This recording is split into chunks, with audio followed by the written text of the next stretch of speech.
Welcome back to the Catholic Buzz podcast. We're happy that you're joining us today, whether you're watching on YouTube or listening on Apple Podcasts, Spotify, Google, Amazon, or wherever you listen to great podcasts. My name is Father Daniele, and I'm joined by Josh Sullivan. How are you doing? Welcome, Josh. Thank you. Yeah. And Matt Van Milligan. Welcome to you. Hello. So, recently in our diocese where we film this podcast, the bishop has lifted the suspension of the obligation, the Sunday obligation, right? And people listening from other dioceses or other parts of the world might say, like, wow, this is really late for that to happen, right? And maybe it is. Maybe it is late. Maybe it's not, but it's lifted now. Yeah. So, We're back to normal. I must say, and I'm going to be frank here, in our parish where we attend, I don't think really that's an issue. Like, people who wanted to be back at church are back at church. Yeah. I don't think there's anyone sitting around saying, I'm waiting for that obligation to be reinstated, right? I think by this time, there may have been, maybe that was the case a year ago or earlier this year or whatever it might be, right? But I don't think people were waiting for, okay, now the bishop said we have to be back at church on Sunday. I better get back to church. No, I think the faithful view their obligation and knew their obligation. Just because the bishop didn't say so didn't mean that, like, obviously there's a reason we go to mass. If you go to the mass for the right reasons, it's not because someone's forcing you to. Yeah. Right. But those people that used it as an excuse, that's kind of one of those. So we got a lot of those people that use excuses for reasons why I don't have to do something. Yeah. And I don't want to sound crude or anything, but I don't think the Sunday obligation really means anything to anyone. Maybe outside of those who are already coming to church. Yeah, It's not like people, like, if you're not coming to mass. I think at one time it was a cultural, if you're culturally Catholic, and we've talked about this before, if it's a thing that's in culture, then you were just listening to the rules as were. You weren't getting anything out of your Catholic faith. You're just doing it because it was something that was, bred into you or nurtured into you, if you will.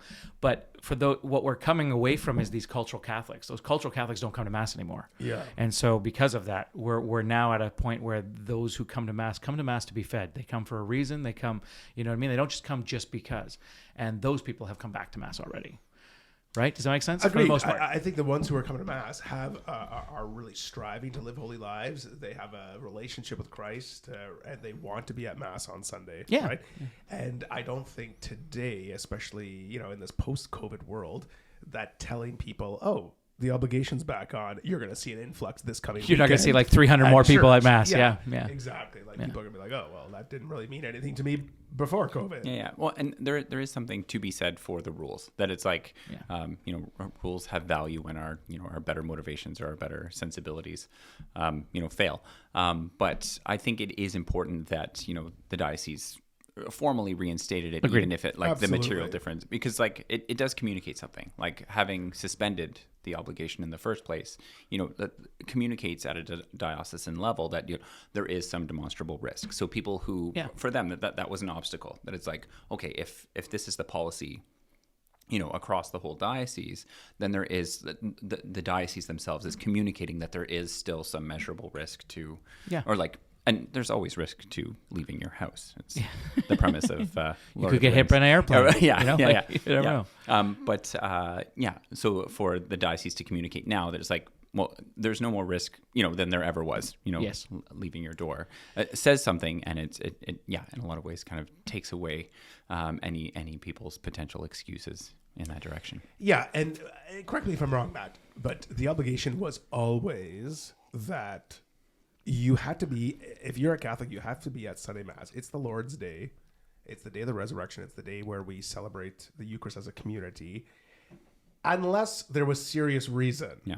Like, if someone was ill, they didn't have to fulfill that obligation. Yeah. Like, the church is not like, no, you come hell or high water. You got to be at church on Sunday. Yeah. Right? I know as a pastor, I've been asked for dispensation for people who travel. Like, let's say, for example, people who go camping in the vast wilderness, right? And there's no church around for 4 or 5 hours. And you only have the weekend. Yeah. Exactly. And people, and that's a legitimate thing. Like, people can ask for a dispensation from their pastor. Of course, I don't grant them, but I'm just imagine? You're always allowed to ask. Yeah, you're always allowed to ask. No, I'm just kidding. But there's reasons. Like, let's say I know. Let's say your wife is about to is giving birth Sunday morning or something like that. And it happened. It's like, well, you don't have to make a decision. Do I go to the hospital with my wife, or do I because I have to go to mass? Like there's leeway. And I think we talked about it when we talked about the precepts of the church, that like it needs to be a grave reason. Right. Yes.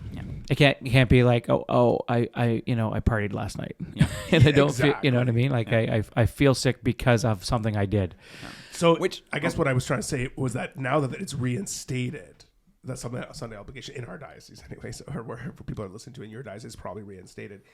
It's the same. Like if there's illness, like if you have COVID, or if you're sick, or if you're infirm, or something has happened, if there's a serious reason, right? Then you don't have to be at Sunday Mass. But I always say to people, like, don't take advantage of that. If you have doubts about whether your reason is a serious reason, I would say to talk to your pastor. Yeah, let them give you dispensation if you need it. Yeah. Right? I mean, I think it's a part. A lot of times, again, we kind of fall back on that. Why aren't we going to church? Why aren't we part of the community? And I think when you look at that, a lot of people leave the church or have left the church. It wasn't always sometimes it's a big deal. Sometimes it's a big move. Something happened. We know that there's been troubles in churches and individuals in the church that have caused pain and hurt and everything else. And so sometimes leaving the church is a big step and it's a big move and it's but a lot of times for a lot of people, I'm going to say that leaving the church wasn't a big step. It was a slowly fall away. Mm-hmm. Does that make sense?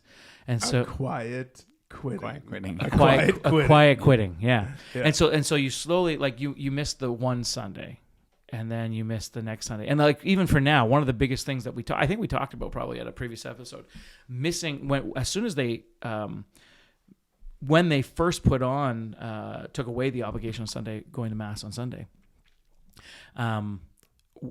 I think that it was a big scare for people, thinking, well, like, we're going to lose all our parishioners. Mm-hmm. And I think to some degree, the parishioners that you might have lost were those parishioners that weren't going for the right reasons anyways. And we kind of just said, we talked about that. They've already had one foot out the door. They might have already had one foot out the door. You're bringing up a good point. Yeah. Let's look at from the time in March, like right now, it's the end of 2022. Yeah. Like the Sunday obligation was suspended in March of 2020. Yeah. Like that's a long time. Yeah. That's a long time. But let's look at that because you're making a good point. In those 2 years, lots has happened. Yeah. Right? Lots. Especially here in Canada. Yeah.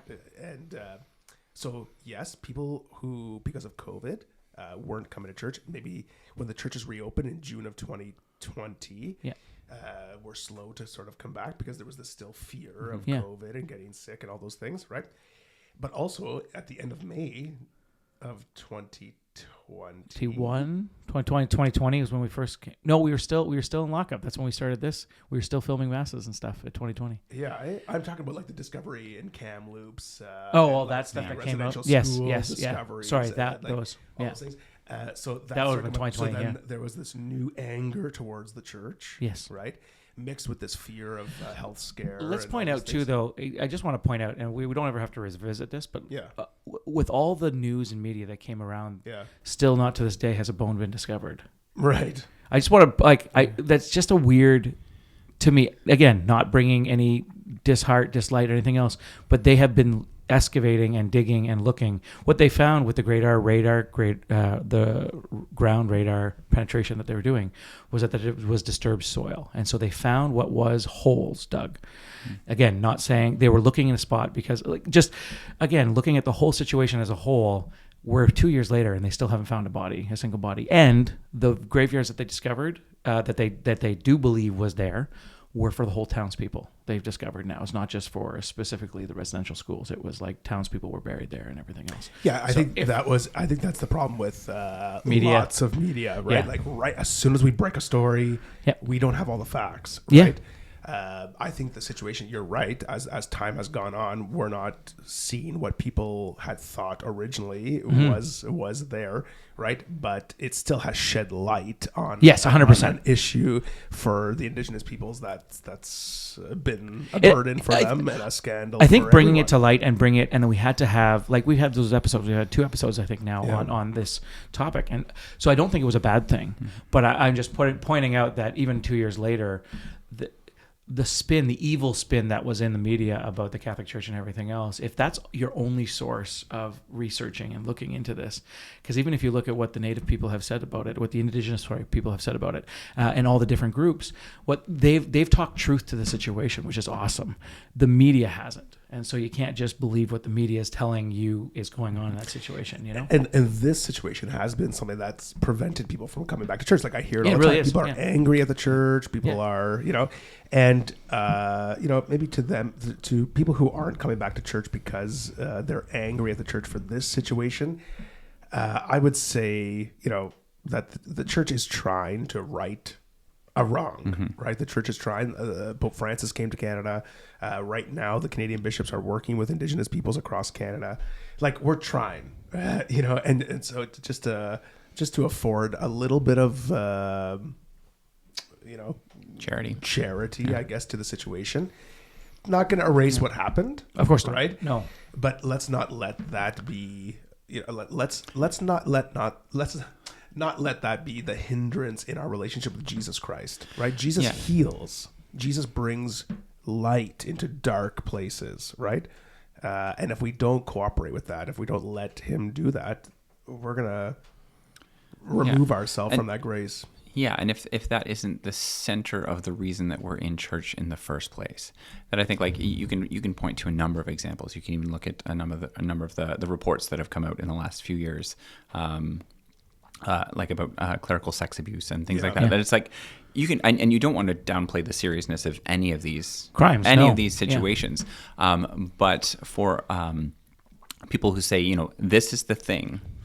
That this is the thing I'm angry about, and fair enough, we're angry about it too. Yeah. But if that anger is the thing that keeps you from being involved in a church community or having a relationship with God, that seems disproportionate. And a lot of you have these conversations with people. A lot of these people. Some of these people have been directly affected by these things, but many of the people you hear from, or many of the people that I hear from, are pretty removed from these situations in the first place. And it seems like that, it's an excuse. Yeah, they've already been, they had left the church long ago. And they're using this as I feel like a lot of times I agree, and I think a lot of times too, and I don't know, this is not to pinpoint any specific area or idea, but a lot of times when people have, for instance, let's say I was really involved with soccer, and then I decided to leave the group of soccer. I have, depending on how I left and why I left, maybe I feel guilty about leaving soccer. Then what happens is I start to sour towards soccer. So I start to find excuses. I start to find reasons. I start to find I had already left soccer and I've already, left the idea, but all of a sudden I start having really, and anything that's against soccer, I start posting on Facebook or Instagram, anything that's, I see what you know what I'm saying? Yeah. I feel like the same kind of thing happens with the church. Some people have left and maybe felt guilty for leaving for their own reasons. So not because of or this. Or if not feeling guilty, at least trying to justify their decision. Exactly. Yeah, exactly. And trying to justify this their is situation. why I left the church. Look at this. Another article about this. Exactly. Or That decision that they made was a long time coming. It wasn't because of this, that, and the other thing, but they're using it to try to justify why they have left. And again, all I'm saying is call a spade a spade. You want to walk away. That is your prerogative. That is your choice. But don't make it about these situations or scandals that maybe don't affect you whatsoever. You know what I mean? If they do, and again, not that they were right, not that they were okay, there are crimes that affected and hurt people, and I understand that, and you might have a closer tie to that than others. You know what I mean? But I think a lot of time there's virtue signaling, saying, "Oh, yeah, this is the reason. This is right here is the reason that." See this, and in any situation, like I said, we have to allow Jesus in to heal those situations. Yeah, right. 100%. Like, and when there's a big block between, we're not letting Jesus do what Jesus does, and that's heal.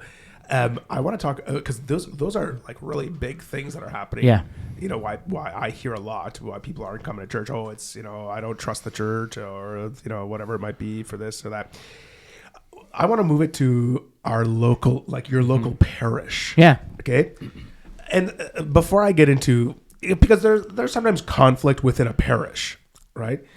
People don't get along, or maybe people who don't get along with their priest, or maybe whatever it might be. There's conflict. Always right? conflict. Like to me, a parish is a big family. In every family, there's a conflict. But before I get to that, what about people watching still online? Like people, like I know people are saying, "Well, I didn't make it to mass last Sunday, but I watched it online."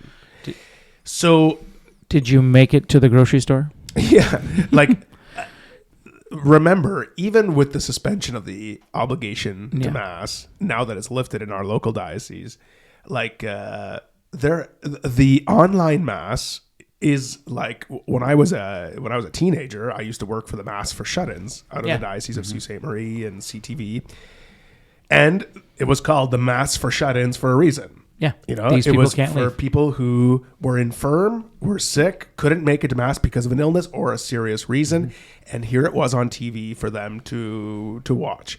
I know people in nursing homes, hospitals used to watch the Mass for Shut-ins, right? So in the same way, I see our live stream, or I see mass on TV. Yeah, like if you can't be at church because of a serious reason, please by all means don't just you still feel part of our community. You're still hearing the word of God. You're making a spiritual communion, doing whatever. Making a spiritual communion. Yeah, but I think sort of in our brains, what's happened is that people think like that's a legitimate thing that people think like, well, I couldn't make it to mass, but I watched it on TV. That now replaces. But I want to make it clear. No, it doesn't. That does not replace it. No, like that does not replace it. For if you are sick or you are, incapacitated at home, please watch. Please don't just skip your Sunday. Make it an effort. But don't say, well, tomorrow we got the kids at hockey and we got to run to the. So I'm just going to watch this on YouTube. Whatever, so we're going to watch on YouTube. I'll fast forward all the songs because I don't want to sing those. Right. And, like that. Yeah, exactly. So there is a purpose for the live stream. There is a purpose for the broadcast of the mass. Yeah, for sure. So what about conflict in the parish? So someone doesn't get along with their priest. Someone doesn't get along with certain parishioners. Leave. Yeah. Well, even the idea of conflict, like that immediate association, like you don't get along with this person. That like conflict in a really general sense can be really productive. That is like, at a base level, like conflict is just disagreement. And, you kind of want a certain amount of disagreement within a healthy community because you have a diversity of perspective. Yeah. So just like if you're, your parish council or the people who are involved in your parish, they have different perspectives on how to solve specific problems within the parish. Yeah. That's good. You want multiple perspectives so that you can pick the best solution. But we're kind of in this, or maybe, and you can say this has been exacerbated by the media and just kind of culture at large, that, disagreement is automatically toxic. That, you disagree with me and that's you hate me because you don't have the exact same perspective as I do, which is like, we can't let that into our communities. We can't let that into our families because, healthy disagreement is productive. Yeah. Yeah. Agreed. And that's what makes a parish, I think what makes a parish vibrant, because you have all these different people, hopefully who are, really praying and listening to the Spirit, right? And people bring different perspectives. You get your adults and your seniors and your young people coming together, and they're bringing their prayer, the fruit of their prayer, to the parish. They're contributing that to the parish. So obviously there's going to be some disagreement. Obviously there's going to be some conflict. I think there's also going to be a lot of grace. I was going to say, when you talk about conflict too, I think one of the things that you want to remember is having a healthy respect for the individual, right? Like me and Matt can disagree, but I have respect for him and his opinion. Even if I don't share the same opinion as he does, or we disagree on a subject here and there, I still respect the individual. So it's not like I'm putting down Matt because him and I don't see eye to eye on wearing blue to mass or something. I don't know. I'm just trying to make up something. But you know what I mean? Like, that doesn't mean that Matt and I can't sit down, have a great conversation, have a disagreement, and still get through a conversation without yelling at each other. Like that, today we've lost the art of conversation. We've lost the art of discussion or, I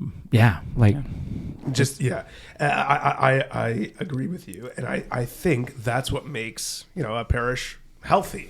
I think when a lot of people are contributing the fruit of their prayer. So someone if someone comes to a parish or they say, I'm not going to that parish because I don't like the priest. I'm not going to church because I don't like the priest. I'm not going to church because the one volunteer at the door told me, and I took, exactly. Like me and this guy at the door don't get along. So, so I'm going to avoid the whole church. They told me, him and I don't agree because they told me to wear a cloth mask and I was only going to wear the surgical masks or whatever. Exactly. People hushed my kids. That's a good one. Like someone in the pew hushed my kids. So I'm not going to mass anymore. Yeah, there's a lot of things that people can say, like, I'm not going there anymore. There's some more, like, I don't like the priest's homily. I don't like the music.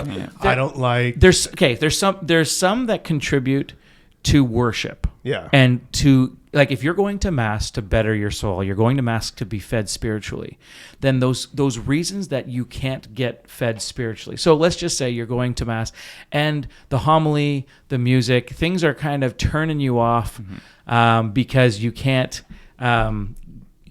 you can't enter in because. So I'll give you a hint. I was at a church not too long ago where the singing and the music, and I'm a musician, so it's almost like nails on a chalkboard when the music and the singing don't line up, and it just kind of like Now I was still able to enter into mass. There was times when the music goes on that just kind of like I was like, oh my goodness, okay, well, like if they're different tunes or if they're different speeds or if they're doing it's hard for me, and I would have a hard time worshiping at that church if I was doing it every Sunday. Now, for the one Sunday, it was a bit of a sacrifice to go through. It's not a big deal, but on a regular basis, that could be I'm not getting what I need to out of this mass. It's perfectly fine for you to go to another church. To give you an idea, when we lived up in Thunder Bay area, this church had awesome music, had awesome community. Hundreds of people going to mass at a time. They even welcomed us when we came in. They got us to stand up at the beginning of mass and welcomed all my kids. It was beautiful. It was amazing. We felt really loved and really welcome there. But at the time when it came to the Eucharist, there wasn't the respect for the Eucharist there. So they had a really good flair with the community, and the music was amazing and everything else. For me, it was the disrespect towards the Eucharist, and all it really was people talking during the Eucharist. And for me, that was really distracting and really... I had a hard time entering into the Mass because of that. We ended up leaving that church and going to a church that had horrible music, but had the right frame of mind, had the right respect towards the Eucharist. And for me and my family, that's what made it more special. But if it was the music and it was the community life, then go to that church. Then if that's where you're being fed, go to that church. There is something to say, like the model of parishes, like a parish, is that there's a territory. There's a line, geographical territory, a boundary with every parish. Like any parish that you have has a part of the map of the city, and if you live in that city on this side of the street, by canon law, by church law, you belong to that parish. Yes, so you have a right to the sacraments in that parish. You have a right to belong to that parish. But today, that was at one time where we had a church on every block and all these things. Today, people are free to go elsewhere. I always tell people, go where you're spiritually fed. Makes sense. Don't just you see people hanging on to a parish that they've been to forever, and they're not happy, and they're not growing in their faith.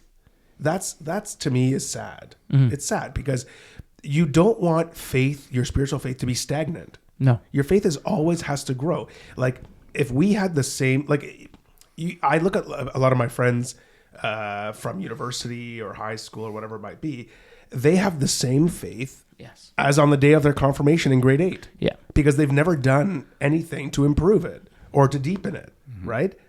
And some people in our pews are like that. Like they've had the same faith from another major incident in their life or another major faith experience in their life.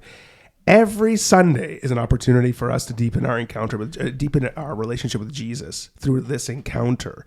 And if that's not happening, you have to find out, number one, it could be, I mean, you could be at the best parish in the world and you could still feel that way. It could be something inside where you've put up a wall here to grace or a wall to your faith. Go to confession. Go get counseling. Exactly. There could be sacramental grace that's needed there, right? And or the other thing is, if you've looked inside your heart and your own conscience and you've gone to confession and you've done all these things and it's still just not working for you, well, then you have to really consider, is me being so committed to sitting in the same pew I have for the last 40 years, like, is as that important, more important or my faith than my spiritual growth? Yeah. It's a serious question to ask. The other part there too is if you are just sitting in the pew, I'm going to encourage you that maybe that could be part of the reason why you're not growing. Meaning part of our faith is we have our spiritual side, but we also have a service to our faith, which means serving, which means getting up and ushering, which means getting up and reading, which means getting up and being a Eucharistic minister, joining the choir, being the person, we talked about this with the teens not too long ago, being the person that dusts around the church once a month. Like if you have a gift of cleaning or if you have a gift of decorating, like there are places in the church where you can use your gifts and talents to serve the church. And it doesn't involve you just sitting in a pew doing nothing. And so part of that is getting up off your butt and helping out the church. If you don't feel like you can help at your church for whatever reason, you need to look at that and figure out what that reason is. Sometimes it's church dynamics. Sometimes there are people in power and the church dynamics in the church. It's not a healthy environment in a family sort of way, if you will, want to say that. And so maybe you realize, I'm not reading and I'm not contributing to my church. I'm not doing that because I can't get past this point.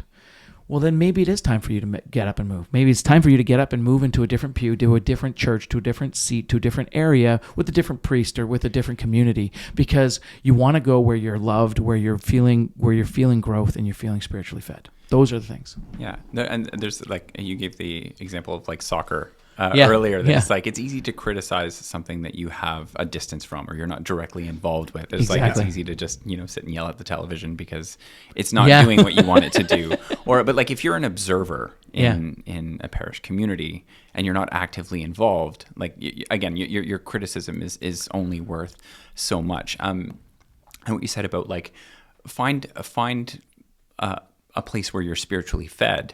I would suggest, like, is there opportunity to be spiritually fed where you're at, or like, is there a self-examination that needs to happen? Like, okay, if you're a musician, like you're way more perceptive of what's happening in music than yes, of course, maybe everybody else. Or like if I'm listening to a homily and I'm nitpicking the theology of it or something, like maybe that's something I need to personally myself. Look at. Because yes, go where you're spiritually fed, or find ways to be spiritually fed where you are. But there's a caution there as well, because I come from a Protestant background, so like a recognition what the center of what we're actually doing in Mass is. Yes. And that's the Eucharist. Like, that's undeniable. And like the music should aid that. Yeah. And the teaching should aid that. And the liturgy should aid that. Yeah. It's like, but a recognition that, because in a Protestant context, you can put anything at the center. Like, I go to this church because music is the center for me. Yeah. I go to the this preaching church is really good because preaching is the center for me. And you have that kind of choose your own adventure approach to, but it really is kind of up to me. But then I can, safely criticize everything else because I'm not directly involved. I'm not taking responsibility. I'm not taking ownership. Yeah. Whereas, in a Catholic context, in a parish, the Mass is the Mass is the Mass. The Mass is the Mass. And I'm actually not in a position to arbitrate whether or not, this parish is good or bad, or and yes, I can say that, and in cases where there have been, serious conflicts or serious injury or things like that, then yes, you go to where you're spiritually fed, or go of course, go to a healthier community, or but again, look at yourself first, and ask whether or not you're actually in a position to be kind of criticizing. And recognize too, like you said, Matt, what we're there for. Mm-hmm. We're there to worship God, right? And we're there to do it as a community of faith, right? So we do that together, right? We do that as a parish family. And just like with your family or my family, you have to have charity and patience with everyone. Well, that has to be afforded to your fellow parishioners as well, right? You can't come into the parish all the time like looking for a fight or looking to change things or whatever, but to slowly pray about where your gifts could be used in that parish. There was another good piece of advice that I got too, which was if you're having a problem with somebody, so because I've been involved in a lot of ministry, okay, lots of ministry, worked a lot of different things, and one of the key aspects I got was if you're involved with a ministry, let's just say you have a problem with your priest. Lots of problems. Lots of problems. Okay. We only have so much time here. But let's say I have a problem with my priest. One of the best things I could probably do, because maybe like I'm out in Powassan, and so there's not a lot of options around. Whereas if you live in a city like Toronto, where there's one on every other block or something, or But for me, it's a half-hour drive to get to the church and stuff. What I could do instead of not going to church or not participating or letting the Mass, if I have a problem with the priest, then I'm going to Mass because I'm going there for the Eucharist, not for the priest. The sacrament's still valid as long as everything's followed, right? Like I'm going there for Jesus. But I can offer up my Eucharist, I can offer up my daily prayer, I can offer up that for that individual. If it's the priest, if it's someone at the door, if it's whatever. And if I'm starting to do that, now it comes to you start to get a different picture. You're actually investing in this person. Do you know what I mean? Like you're investing prayer time in that person. You're actually giving part of your day, not in anger, not in hate, actually making honest to goodness, intentional prayer for that person. And again, not that you're going to see a difference, not that you're going to, but I guarantee if you are doing that and you're doing it the right way, with love in your heart, and you're going to start to see changes. And it might be in your own eyes and the way that you see that person. But it's going to change. So to do that, so if you're there and you're in the pews and you decide, okay, I'm going to start doing service. Somebody's getting on your nerves. Something that's blocking you from doing that. Bring it to prayer. Give it to Jesus. But specifically, spending time praying about it in love. It's going to not only change your perspective, but God is going to work through that. He can crack the hardest hearts. It's so true. And I would recommend to people too to pray for their priest. And to pray for their parish, to pray for their parishioners, and just to pray that the Holy Spirit really is welcome in your parish, and that people start to pray for the parishioners to start to welcome the Spirit in their own hearts, their own lives, and in the life of the parish. I think beautiful things happen in parishes. 100%. And our own little silly human drama sometimes gets in the way, right? But God is doing fantastic things in our parishes. So if someone who's been away from Mass or from the parish, invite them back. Personally invite.